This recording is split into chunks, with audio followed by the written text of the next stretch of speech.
ورسول الله صلى الله عليه وسلم كافة الأنبياء والمرسلين والملائكة المقربين والكربيين الأولياء والعلماء الله الصالحين وإلى أرواح جميع المسلمين والمسلمات والمؤمنين والمؤمنات شهدنا لهم الفاتحة. أعوذ بالله من الشيطان الرجيم. بسم الله الرحمن الرحيم. الحمد لله رب العالمين الرحمن الرحيم مالك يوم الدين إياك نعبد وإياك نستعين اهدنا الصراط المستقيم صراط الذين أنعمت عليهم غير المغضوب عليهم ولا الضالين آمين. الحمد لله والصلاة والسلام على رسول الله وعلى آله وصحبه ومن والاه. لا حول ولا قوة إلا بالله. لا حول ولا قوة إلا بالله. لا حول ولا قوة إلا بالله العلي العظيم. الحمد لله. Syukur kepada Allah Ta'ala pada malam yang mulia dan bahagia ini dapat sama-sama kita bertemu dan berada dalam majlis ilmu. InsyaAllah mudah-mudahan Allah Subhanahu Wa Ta'ala sentiasa merahmati, memberkati, meridai, memudahkan serta menunaikan segala hajat kita, sama ada hajat duniawi lebih lagi hajat ukhrawi. Saya ada buat risalah, cuma tak tahu sesuai tak sesuai untuk edarkan, itu je. Kan? Kalau siapa yang rasa nak ambil, boleh ambil. Kalau siapa yang tak ni pun tak apa, insyaAllah tak kecil hatinya besar.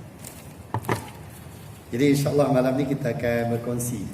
Kita akan berkongsi antara tanda-tanda Allah Subhanahu Wa Taala cinta, sayang dan kasih kepada hamba-Nya. Di mana ulama telah mengarang sebuah kitab yang bertajuk Muwasafat ataupun ciri-ciri man yuhibbuhullah, orang yang dicintai oleh Allah Subhanahu Wa Taala. Sebab kita ni selalu membicarakan tentang kita yang sayang dan kasih kepada Allah. Jadi persoalannya sekarang, Allah sayang ke tak sayang ke kita? Allah kasih ke tak kasih kepada kita? Jadi di sana ulama telah mengarang sebuah kitab dan ulama telah menyusun beberapa ciri-ciri yang berkaitan dengan orang yang Allah Subhanahu Wa Taala sayang dan kasih kepada mereka. Antaranya ialah Allah Subhanahu Wa Taala memberi taufik kepada hamba-Nya. Allah Subhanahu Wa Taala memberi taufik.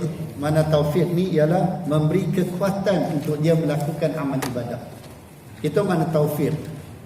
Hidayah, Allah Subhanahu Wa Taala bagi hidayah, iaitu Allah Subhanahu Wa Taala memberi pengetahuan, maklumat, ilmu kepada hamba-Nya. Sebagai contoh, boleh kata semua orang Islam tahu sembahyang tu wajib.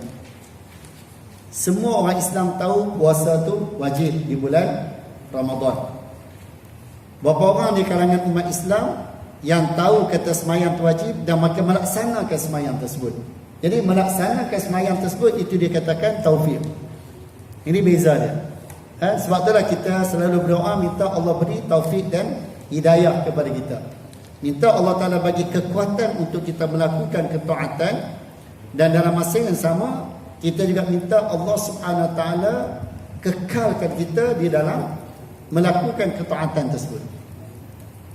Ini termasuk di dalam doa kita, ihdinas siratal mustaqim. Tunjukkan kami jalan yang lurus, iaitu kekalkan kita di atas jalan hidayah. Iaitulah kita tahu benda tu baik, bagus, wajib, dan dalam masa yang sama minta juga Allah Subhanahu Wa Taala bagi kekuatan untuk kita melaksanakan amal ibadah yang diperwajibkan oleh Allah, ataupun amal ibadah yang dituntut secara sunat, sukarela dan sebagainya. Berapa ramai orang yang tahu sembahyang sunat duha tu bagus, banyak ganjaran dan balasannya, tapi berapa ramai yang Allah Taala bagi taufik untuk dia melaksanakan amalan tersebut, walaupun kalau kita tengok 2 rakaat bukan lama mana pun, tapi dia disibukkan dengan urusan yang lain. Dia disibukkan dengan urusan yang lain. Akhirnya 2 rakaat yang dituntut oleh Allah dan Rasul sallallahu alaihi wasallam, walaupun dituntut secara sunat, secara sukarela, tetapi hamba yang tidak mendapat taufik daripada Allah Subhanahu Wa Taala, maka dia tidak mampu dan tidak ada kekuatan untuk melaksanakan amalan tersebut. Ini yang kita bimbang, itu yang kita takut. Maka bila Allah Subhanahu Wa Taala bantu dan tolong kita, dapat kita laksanakan amal soleh yang dituntut oleh Allah, maka menunjukkan kita dah ada ciri-ciri bahawa kita dicintai, disayangi dan dikasihi oleh Allah Subhanahu wa taala. An Abdullah bin Mas'ud radhiyallahu anhu qala qala Rasulullah SAW, inna Allah qasama bainakum akhlaqakum kama qasama bainakum arzaqakum wa inna Allah azza wa jalla yu'ti ad-dunya man yuhibb wa man la yuhibb wa la yu'ti ad-din illa liman ahabba faman a'tahu Allahu ad-dunya faman a'tahu Allahu ad-din faqad ahabbahu walladhi nafsi biyadihi la yuslimu 'abdun hatta yaslama qalbuhu wa lisanuhu wa la yu'minu hatta ya'mana jaruhu bawa'iqahu. Qalu wa ma bawa'iquhu ya Nabi Allah? Qala ghashmuhu wa dhalmuhu wa la yaksibu 'abdun malan min haram fayunfiqa minhu fayubarika lahu fihi wa la yatasaddaqu bihi fayuqbala minhu wa la yatruku khalfa dhahri illa kana zadahu ila an-nar. Inna Allah azza wa jalla la yamhu as-sayyi' bis-sayyi' walakin yamhu as-sayyi' bil hasan. Innal khabitha la yamhul khabith. Rawahu Ahmad atau kama qala alaihi salatu wassalam. Abdullah bin Mas'ud radhiyallahu anhuma dia berkata, Abdullah bin Mas'ud adalah merupakan salah seorang khadam Nabi sallallahu alaihi wasallam dan dia adalah di antara sahabat Nabi yang banyak meriwayatkan hadis. Abdullah bin Mas'ud radhiyallahu anhuma adalah merupakan antara sahabat yang banyak meriwayatkan hadis, kerana dia sentiasa mendampingi dan bersama dengan Rasul sallallahu alaihi wasallam. Jadi dia kata Rasulullah SAW bersabda, sesungguhnya Allah membahagi-bahagikan akhlak di antara kamu sebagaimana dia membahagi-bahagikan rezeki di antara kamu. Allah Subhanahu wa taala telah membahagi-bahagikan kepada kita apa yang diperlukan oleh kita. Jangan kita risau. Jangan kita bimbang. Sebab bila kita dilahirkan oleh mak kita ke dunia ni, sebenarnya kita lahir dengan jaminan Allah. Sebab itulah dalam urusan duniawi ni jangan kita bimbang, jangan kita risau, jangan memeningkan kepala kita. Sebab kadang-kadang kebanyakan orang ni dalam urusan duniawi selalu dia rasa pening. Selalu dia rasa bimbang. Tapi dalam urusan ukhrawi tak ada perasaan macam tu. Ini kita kena ubah sedikit keadaan kita berfikir dan keadaan kita di dalam kehidupan di dunia ni. Di mana Allah Subhanahu wa taala lahirkan kita di dunia ni, Allah dah sediakan keperluan kita. Yang asas insya-Allah ada. Jangan bimbang, jangan takut. Cuma kalau nak lebih, itu lain cerita.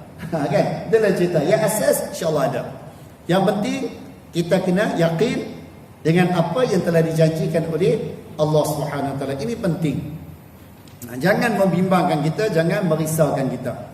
Sebab kadang-kadang kita tengok kita tak lulus peperiksaan, contoh tak lulus dalam ujian sekali je, sedangkan banyak dah ujian kita lulus. Kita tak berjaya dalam satu benda, sedangkan sebelum ni banyak dah benda yang kita berjaya. Maka sebab itulah jangan kita bimbang. Ni kadang-kadang dengan sebab satu tu menyebabkan kita down terus. Jangan. Ini yang kita kena tanam dalam jiwa kita, dalam jiwa anak-anak kita. Jangan sampai satu benda yang menghalang dia menyebabkan semua kebaikan yang sebelum ni habis semua. Maka sebab itulah cara kita berfikir juga kena berbeza. Dan juga hubungan kita dalam masyarakat. Kadang-kadang dengan sebab satu perkara putus terus silaturahim. Sedangkan sebelum ni banyak kebaikan yang dibuat oleh saudara kita, sahabat kita, adik-beradik kita, keluarga kita, saudara mara kita. Tapi kerana sedikit perkara menyebabkan putus silaturahim. Na'udzubillah min dzalik. Maka sebab itulah kita bila berhadapan dengan benda yang macam ni, maka kita kena tengok kebaikan yang pernah dilakukan oleh sahabat kita, kawan-kawan kita, keluarga kita, adik-beradik kita, saudara mara kita. Ni kadang-kadang kerana sedikit harta pusaka. Kadang-kadang yang berlaku kerana sedikit harta pusaka, akhirnya putus silaturahim, putus hubungan adik-beradik. Kerana sikit masalah bermasa muka antara jiran tetangga, Sedangkan banyak kebaikan yang berlaku sebelum ni. Maka sebab itulah kita kena berjiwa besar. Dalam kita hidup di atas muka bumi ni, kita kena memiliki jiwa yang besar. Kan? Ketahanan yang kuat. Kenapa? Kerana ianya adalah sebagai bekalan untuk kita mengharungi kehidupan di dunia ni. Cerita bayang ya, Nabi kita Muhammad sallallahu alaihi wasallam apa yang tak dihadapi oleh baginda. Suatu di Mekah, orang kata gila lah, tukang sihir lah. Tapi bila Nabi SAW balik ke kota Mekah kembali, berlakunya Fathu Mekah pada tahun yang ke-8 Hijriah, semua orang yang pernah menghina Nabi SAW dimaafkan oleh Rasul SAW. Sehingga Rasul SAW sebut apa? Izhabu wa antum tulaqa. Pergilah kamu, sesungguhnya kamu bebas. Bukan kata Nabi SAW nak balas balik apa yang dilakukan oleh kafir musyrikin terhadap Nabi kita Muhammad sallallahu alaihi wasallam. Kenapa? Kerana Nabi SAW memiliki jiwa yang hebat, jiwa yang kental. Maka sebab itulah kita kena usaha ke arah tu. Jangan kita sebab satu benda yang tak berjaya ataupun terhalang kita, menyebabkan kita duk rasa habis semua benda yang lain. Jadi Allah Subhanahu Wa Taala, Nabi SAW menyebut, sesungguhnya Allah Azza wa Jalla memberikan dunia kepada sesiapa yang dia cinta, maupun tidak. Allah Subhanahu Wa Taala bagi dunia ni sama ada orang tu Allah Taala sayang ataupun tidak. Sebab itulah dunia ini bukan menjadi kayu ukur. Kita tengok orang berjaya, mana kata dia tu dikasih dan disayangi oleh Allah. Bukan itu menjadi kayu ukur sebenarnya. Duniawi bukan menjadi kayu ukur. Berapa ramai orang bukan Islam yang Allah Ta'ala kurniakan kehebatan kepada mereka. Namruz ataupun Nimruz, hebat, kerajaan dia hebat. Fir'aun, wa Fir'aun zil autad, Fir'aun yang memiliki tentera yang hebat. Lagi sampai ni Qaum Ad, Qaum Samud, wa yanhituna al-jibala buyuta, mereka korek bukit buat rumah. Jadi nak cerita pada kita, dunia bukan menjadi kayu ukur. Di zaman Rasulullah SAW, antara kerajaan yang terkenal ialah kerajaan Rom dan Parsi. Bagaimana kehidupan Raja Rom, kehidupan Raja Parsi begitu mewah. Gelas pun diperbuat daripada emas. Sedangkan Nabi SAW hanya menggunakan pekakah ataupun bekas biasa aja. Sehingga Sayyidina Umar radhiyallahu anhu ketika dia masuk ke rumah Nabi SAW, pada suatu hari Sayyidina Umar kata, aku dibenarkan, diizinkan oleh Rasul SAW untuk masuk ke rumah baginda ataupun hujurat, bilik sallallahu alaihi wasallam. Masa tu Rasulullah sedang baring. Bila Sayyidina Umar masuk, Rasulullah pun bersandar, menyandar. Lalu bila Sayyidina Umar tengok keadaan rumah Nabi SAW mengalir air mata, tengok keadaan apa yang ada dalam rumah Nabi SAW, tengok bantai, yang mana dalam bantai tu hanya yang ada rumput-rumput kering saja, tilam yang dibuat daripada kita tahu sabun-sabun dan sebagainya. Itu saja yang menjadi alas tidur Nabi SAW. Sehingga ketika Nabi bangun je, Sayyidina Umar tengok berbalok, mana berbekas belakang Rasul SAW, menyebabkan Sayyidina Umar tak tahan jiwa dia, akhirnya dia menangis. Lalu Sayyidina Umar kata, ya Rasulullah, kamu ni kekasih Allah, kamu ni dilantik oleh Allah, dipilih oleh Allah, takkan keadaan kamu macam ni kot? Sedangkan Rom, Parsi, Raja Rom, Raja Parsi, Kaisar, maka hidup dengan mewah, maka hidup dengan Masya Allah, macam-macam nikmat mereka dapat. Lalu Nabi SAW bangun, duduk, dan Nabi kata, asyakun ya Ibn al-Khattab, adakah kamu masih ragu wahai Ibn al-Khattab?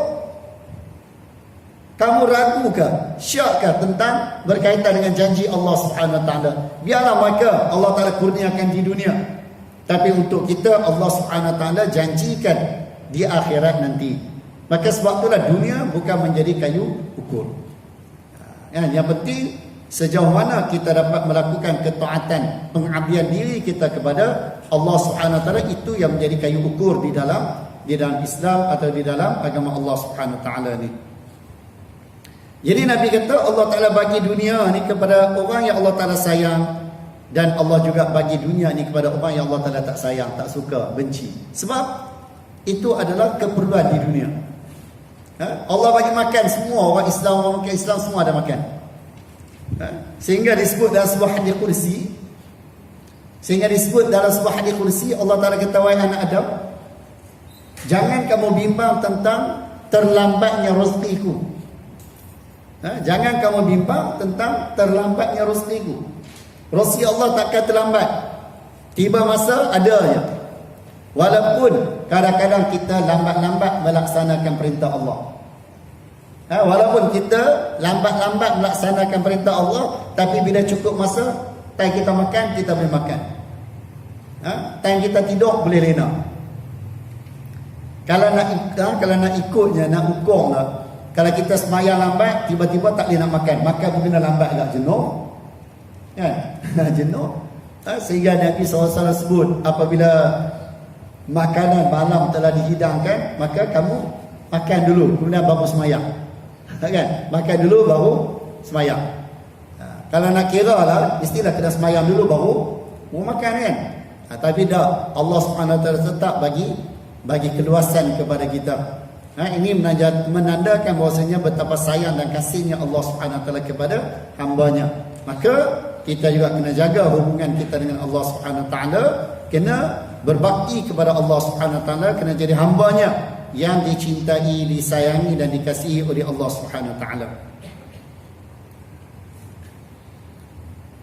Barang siapa yang diberikan agama oleh Allah, maka sesungguhnya dia mencintainya. Siapa yang dapat melaksanakan amal ibadah kepada Allah, menandakan kata dia disayangi, dikasihi, dicintai oleh Allah. Itu ukuran dia. Yang hakikatnya wallahualam, secara zahirnya kita tengok, sekiranya dia semayang, dia puasa, dia mengeluarkan zakat, dia baca Quran, dia berzikir, menandakan kata dia disayangi, dikasihi oleh Allah. Alaikum bizzawahir wallahu yatawalla sarair. Kamu hanya perlu menghukum apa yang zahir. Yang hakikatnya, yang tersembunyinya, itu diserahkan kepada Allah. Kita tak boleh nak kata, oh ni tak ikhlas. Siapa tahu ikhlas? Ikhlas dia ada hati. Kan? Sebab itulah ulama sebut al-ikhlasu sirrun min asrarillah la ya'lamuhu al-malaikatul muqarrabun. Ikhlas adalah rahsia antara hamba dengan Allah. Ianya tidak diketahui oleh malaikat. Malaikat pun tak tahu.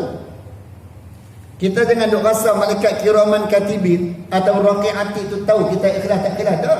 Malaikat ni dia hanya tulis, buat tak buat. Dia tak tahu sama ada kita ikhlas, kata ikhlas dia tak tahu. Sebab itulah amalan kadang-kadang yang disebut oleh Nabi SAW, yang dilaksanakan oleh hamba, dibawa naik ke langit, tiba-tiba semayang tu tadi dilempak ke bawah balik. Malaikat bawa semayang tu, bawa naik ke langit, tiba-tiba dilempak balik ke bawah. Pasal apa? Semayang tak ada kualiti. Kalau malaikat tu tahu semayang tu kualiti dia tak ada ke ada kan, sudah pasti malaikat tak bawa. Maka sebab itulah kata ulama, hatta malaikat muqarrabun yang hampir dekat dengan Allah SWT pun tak tahu sama ada hamba yang melakukan amal ibadah tu ikhlas ataupun tidak. Maka sebab itulah kita sendiri kena perbaiki jiwa kita, hati kita, supaya benda yang kita laksana tu insya-Allah mudah-mudahan lama-kelamaan akan timbulnya sifat ikhlas. Sebab sifat ikhlas ni ianya tidak akan datang secara sarfah. Maka ianya perlu kepada latihan yang berterusan. Perlu kepada tarbiyah yang berterusan, latihan yang berterusan, akhirnya barulah benda tu akan timbul dan akan wujud dalam jiwa kita.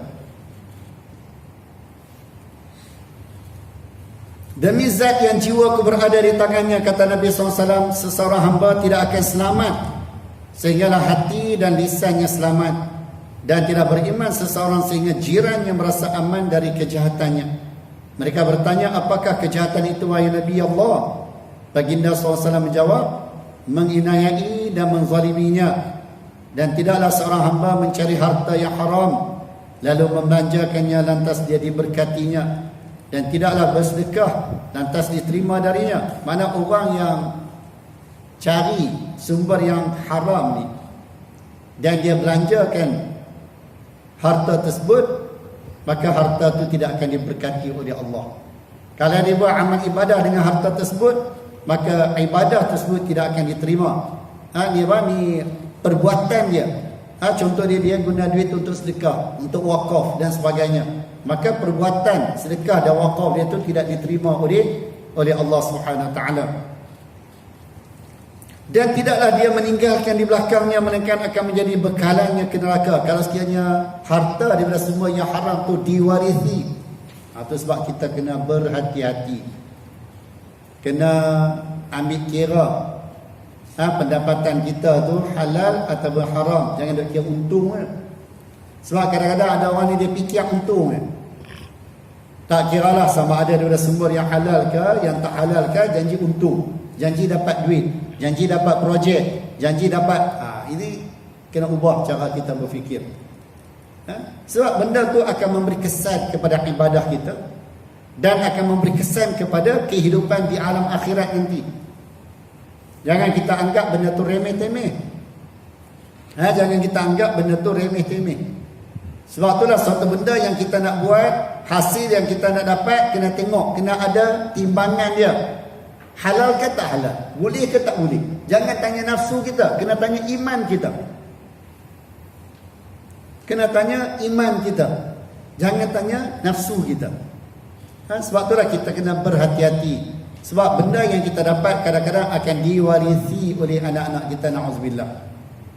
Jadi bila benda tu berterusan, na'udzubillah, maka azab juga akan berterusan datang kepada orang yang meninggalkan hasil usaha yang tidak dibenarkan oleh Allah. Kalau sekiranya kita pernah terlibat sebelum ni, mana tahu kan, mungkin sebelum ni kita tak mengaji, tak belajar, mungkin terpaksa ke sebelum ni, maka marilah sama-sama kita bertaubat, memohon pengampunan kepada Allah Subhanahu Wa Taala.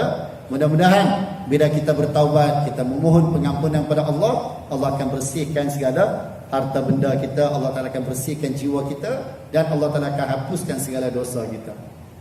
Sekiranya kita tahu ada benda yang ada kezaliman yang pernah kita buat terhadap orang dan orang tu masih hidup, maka pergilah minta halal, pergilah minta maaf. Ataupun kalau sekiranya di sana akan berlaku fitnah yang lebih besar, maka kita buatlah kebajikan untuk dia.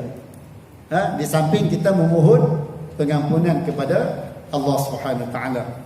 Kerana apa? Kerana benda tu kalau sekiranya kita tak selesai di sini, akan menjadi kesukaran dan kesusahan kita di hari akhirat nanti.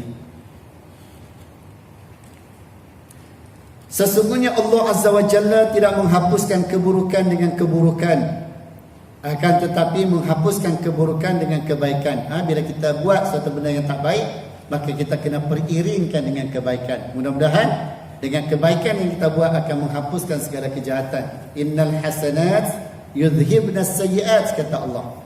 Sesungguhnya kebaikan yang kita buat boleh menjadi penghapus atau boleh menjadi kafarah kepada segala dosa dan perkara yang tak baik yang dilakukan oleh kita. Maka banyak-banyaklah kita mohon pengampunan kepada Allah, beristighfar kepada Allah, bertaubat kepada Allah. Mudah-mudahan dengan kita memohon pengampunan kepada Allah, beristighfar, bertaubat, Allah Subhanahu Wa Taala akan memaafkan kita, mengampuni segala dosa kita, dan membersihkan segala harta benda yang mungkin sebelum ni harta benda tu tak bersih. Na'udzubillah min dzalik. Sesungguhnya keharaman tidak dapat menghilangkan keharaman yang lain. Hadis riwayat Imam Ahmad.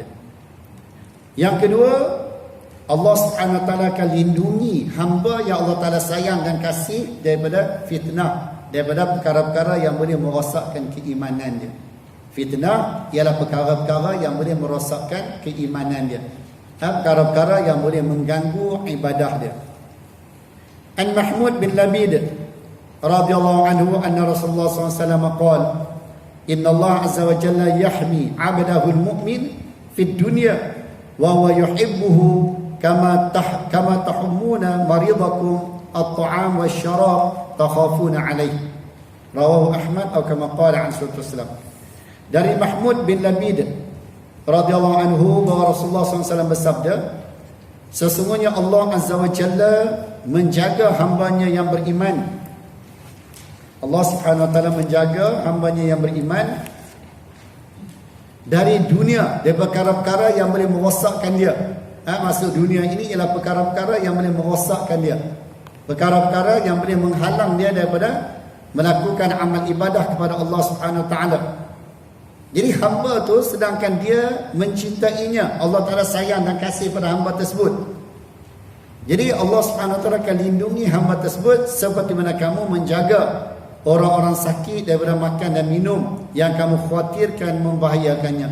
Seperti mana kita jaga pesakit kita daripada makan makanan yang boleh menyebabkan bertambahnya penyakit dia, ataupun apa-apa perkara yang boleh menambahkan penyakit dia.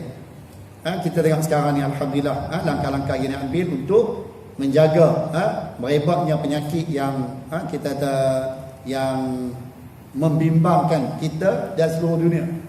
Kan? Pandemik coronavirus ni yang membimbangkan kita dan seluruh dunia. Maka langkah-langkah yang diambil itu adalah untuk membendung dan nak menjaga kita. Dan Allah Subhanahu wa taala bila dia sayang dan kasih kepada hamba-Nya, maka Allah Subhanahu wa taala akan jaga, lindungi dan pelihara hamba tersebut daripada perkara-perkara yang boleh menjauhkan dia daripada Allah Subhanahu wa taala. Maka kita dalam keadaan yang diuji oleh Allah Subhanahu wa taala, menandakan Allah Taala sayang dan kasih kepada kita, maka jangan kita tinggal untuk berdoa. Di samping kita usaha apa yang zahir ini, dengan kita pakai masknya, dengan kita basuh tangannya, dengan kita buat penjarakan sosial dan sebagainya, dengan kita tak pergi, mungkin kalau tak perlu tak payah pergilah tempat-tempat yang bersesak. Dan dalam masa yang sama, jangan kita lupa nak berdoa, minta kepada Allah. Kerana benda ni benda tak nampak, nak lawan macam mana? Kita bukan tahu. Kita tak tahu. Dah mungkin ada orang yang bergejala dah pegang benda tu, tiba-tiba kita dia pegang, na'udzubillah, ini contoh kan. Mana benda yang tak nampak ni, kita kena banyak bergantung dengan Allah. Kena banyak minta kepada Allah Subhanahu wa taala. Hanya Allah Taala saja. Kerana penyakit ni, bala ni, kata Nabi SAW, jundun min junudillah. Ianya adalah merupakan sebahagian dari tentera Allah yang boleh mengarahkan tentera ni pergi dan balik sebenarnya. Allah, jeneral, kan? Panglima. So pergi, so balik-balik kan. Jadi penyakit ni datang dari Allah, maka kita mengharapkan dengan kita berdoa, memohon pengampunan kepada Allah, mudah-mudahan Allah Subhanahu wa taala akan angkat dan tarik balik penyakit ni. Dan di antara doa yang diajar oleh Allah Subhanahu wa taala kepada Nabi Allah Ayyub alaihissalam, kerana kita tahu Nabi Ayyub alaihissalam ni antara nabi yang agak berat ujian dia. Dia menanggung sakit, penyakit yang ganjil luar biasa selama 20 tahun. Akhirnya bila cukup 20 tahun, Allah Subhanahu wa taala gerakkan hati Nabi Allah Ayyub alaihissalam untuk berdoa kepada Allah, Rabbi anni massaniyad-dur wa anta arhamur rahimin. Wahai Tuanku, aku telah ditimpa oleh kemudaratan, kesusahan, penyakit, wa anta arhamur rahimin, engkau Tuhan yang Maha Pengasih dan Maha Penyayang. Jadi ulama kata, kita dalam keadaan yang macam ni, mari kita lazimkan diri kita dengan baca doa ni. Seorang-seorang kita ke, lepas sembahyang kita baca sendiri ke, apa kan. Kenapa? Mudah-mudahan dengan berkat doa yang Allah Subhanahu wa taala ajak kepada Nabi Allah Ayyub alaihissalam, yang menghadapi kita kata penyakit yang ganjil tu, mudah-mudahan Allah jadikan benda tu sebagai pelindung untuk kita. Ini salah satu bentuk usaha. Selain daripada usaha yang zahir, maka kita perlu juga usaha yang maknawi ataupun yang batin ni, yang datangnya daripada Allah dan Rasul sallallahu alaihi wasallam. Di samping kita baca bismillahirrahmanirrahim, la yadurru ma'asmi syai'un fil ardi wa rabbis sama sunna alim, dan doa-doa yang lain jangan kita tinggal. Jangan kita tinggal. Kadang-kadang orang ni, kadang-kadang lah, wallahu alam, agak-agak tak berlaku pada kita lah. Kadang-kadang orang ni dia dah rasa dia dah ada dah, kita tahu hand sanitizer semua tu, dia kira okey dah. Belum tentu. Belum tentu. Maka sebab tu di samping kita guna benda tu okey, dan dalam masa yang sama jangan kita lupa berdoa. Jangan kita lupa memohon kepada Allah Subhanahu Wa Taala. Mudah-mudahan Allah Subhanahu Wa Taala selamatkan kita semua. Mudah-mudahan Allah Taala selamatkan negara kita. Selamatkan umat Islam daripada bala bencana, wabak, penyakit yang kita tak mampu untuk menghadapinya tanpa bantuan dan pertolongan daripada Allah Subhanahu Wa Taala. Ini doa kita. An Sahal bin Sa'ad As-Sa'idi radhiyallahu anhu qala Atta an-nabiy sallallahu alaihi wasallam rajulun faqala ya Rasulullah dulluni ala amalin idza ana amiltuhu ahabbani Allah wa ahabbani an-nas. Faqala Rasulullah sallallahu alaihi wasallam izhad fi dunya yuhibbuka Allah wazhad fima fi aidi an-nas yuhibbuka. Rawahu Ibnu Majah atau kama qala alaihi wasallam. Rawahu Ibnu Majah, tertinggal Ibnu. Sahal bin Sa'ad As-Sa'idi radhiyallahu anhu berkata, seorang lelaki datang kepada Nabi SAW seraya berkata, wahai Rasulullah, tunjukkanlah kepadaku suatu amalan yang jika aku kerjakan maka Allah dan seluruh manusia akan mencintaiku. Rasulullah SAW bersabda, zuhudlah kamu dalam urusan dunia, nescaya kamu akan dicintai Allah, dan zuhudlah kamu terhadap apa yang dimiliki orang lain, nescaya kamu akan dicintai manusia. Zuhud, apa makna zuhud? Zuhud ialah hilang sangkutan hati kita kepada harta. Hilang sangkutan hati kita kepada dunia. La faqudul lahu, bukan tak ada harta, harta ada. Tapi harta ni hanya ada di tangan, bukan ada di hati. Dia yang jadi masalahnya ialah bila harta duduk dalam hati. Itu jadi masalah. Cukup sukar untuk kita uruskan. Tapi kalau sekiranya harta duduk di tangan, insya-Allah mudah. Mudah kita nak uruskan. Itu sebab kita tengok sahabat-sahabat tak ada masalah. Para tabi'in yang hebat-hebat, yang kaya raya, tak ada masalah mereka nak uruskan harta mereka. Kenapa? Kerana harta mereka duduk di tangan. Kita walaupun sikit tapi duduk di hati. Itu yang masya-Allah kan. Susah. Susah nak uruskan. Kucing curi ikan sekong, ikan beratah dah. Dia ambil sekok je. Ada lagi 5 ekor lagi. Hang makan. Mungkin Allah Ta'ala hantar kucing tu suruh makan sekok tu. Kok mana tahu kok ada virus ke, ada penyakit ke di situ. Jadi Allah Ta'ala selamatkan kita. Cawan, contoh. Bukan yang tidak, cawan contoh kan. Masa kahwin dulu, hadiah kahwin dulu ada lagi. Buka-buka nak guna, tata kucing ditendang. Syukur. Kenapa? Mungkin cawan tu dah habis tarikh, dah apa lah. Mungkin membahayakan kita kalau kita guna. Jadi Allah SWT selamatkan kita. Maka sebab itulah benda-benda yang kita miliki ni jangan tak dalam hati kita. Tak di tangannya. Allah dan Rasul ajak kita, bila suatu benda berlaku pada kita, qalu inna lillahi wa inna ilaihi raji'un. Kita milik Allah dan kita akan dikembalikan pada Allah. Begitu juga benda-benda ni, semua milik Allah. Maka semua benda akan dikembalikan kepada Allah Subhanahu Wa Taala. Jadi kalau kita letak benda tu dalam jiwa kita, dalam hati kita, insya-Allah jiwa kita akan tenang. Hati kita akan tenang. Tapi kalau sekiranya kita tak letak benda tu dalam jiwa kita, maka jenuh melawan kita. Jenuh kita. Dan yang terakhirnya, Allah Subhanahu Wa Taala memurniakan sifat lemah lembut. Sifat simpati. Lemah lembut ni simpati. Bukan lemah lembut kan? Ni pasal apa lembut dengan ni? Orang lelaki jadi lembut pasal apa? Allah Ta'ala sayang. Ada. Bukan macam tu. Na'udzubillah, jangan ada orang lelaki nak iri perempuan. Ni zaman mutaakhir macam-macam ada. Ada lelaki nak iri perempuan, ada perempuan nak iri lelaki. Allah macam-macam. Allah buat bersyukur. Allah buat bersyukur. Kerana apa yang Allah Ta'ala buat itulah yang terbaik untuk kita.